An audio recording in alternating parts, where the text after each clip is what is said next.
Hi, everyone, and welcome to another episode of Inside the Minds of Authors. Today, we have the incredible Miss Angela with us. Hi, Madame. How are you?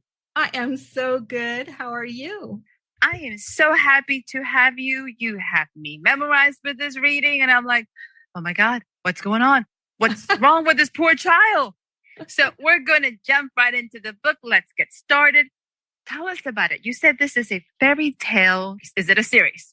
It is a series. Today I read from book 1, the first chapter, and book 2 will be coming out in about 6 weeks. And book 3 is in the illustration phase. So very nice. Yeah, probably will be released by the end of the year. So tell us, what is this series about and where did it come from? So the series traces the adventures of Bella Santini, a 14-year-old human girl who discovers she basically is taken to the fairy realm. And over time, she discovers that all is not as it seems. And she has fairy blood in her. And further revelations, book 2, will make it even more intriguing. So basically, the series tracks Bella as she discovers who she is and comes to terms with who she is, and then starts to fulfill her destiny. That is awesome. How did you come up with this series?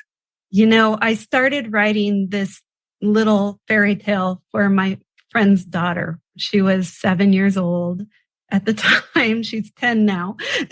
And I realized that the story kept growing, and it kept growing and growing. And about a few months into writing, this was, I was working full time. I was just writing when I had moments. And I realized about 6 months in that what I was doing was building my life lessons into the book, because I learned in my lifetime that repressing feelings can have some very big consequences. So the lessons about feelings and facing all of our feelings are woven into the storyline. It's not like telling kids, well, you have to feel your feelings. What it does is, in this book that I am talking about, Bella Santini in the Land of Everlasting Change, in one of the chapters, Bella ends up going from the fairyland into an alternate dimension. And that dimension is peopled by emotions. So they're not visible, and you can run while you're walking down a hallway, or in the case of the fairies, they're flying down a hallway. They can run into an emotion unless they have the tools for managing getting through an emotion. They could get bogged down in that emotion. So just like in real life, without the tools for dealing with an emotion, you can get bogged down in it. I do teach a few tools in book 1, some more in book 2, some more in book 3.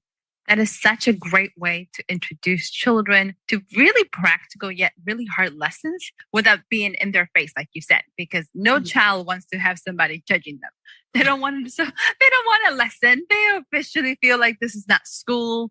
I don't want to read for learning. I just want to have some fun. Yeah. So it's engaging and entertaining, and they're taking in information that will help them navigate their own lives. It's a great way to teach through parables because children usually understand it more.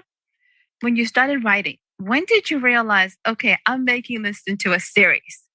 Well, I finished book 1. When I found a publisher for it, he said, 300 and some pages is way too much. And I had already started writing book 2 because the story hadn't finished for me yet. So I was, 2,100 words into book 2. And the publisher said, you need to take book 1 and split it into 2 so that you already now have book 1, book 2, and you're working on book 3, which makes sense. They're action adventure chapter books, and they're designed for the parents to read to the kid, kind of like when my son was young, I read him the Harry Potter series.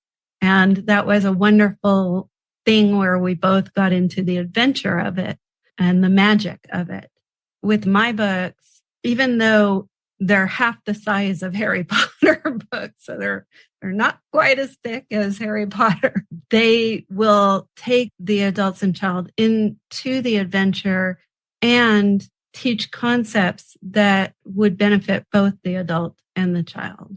Over time, what I decided to do is I added in the front of the book a little parent's guide that delves into a deeper understanding of the concepts being put forth in terms of the tools for managing emotion and shifting perspectives.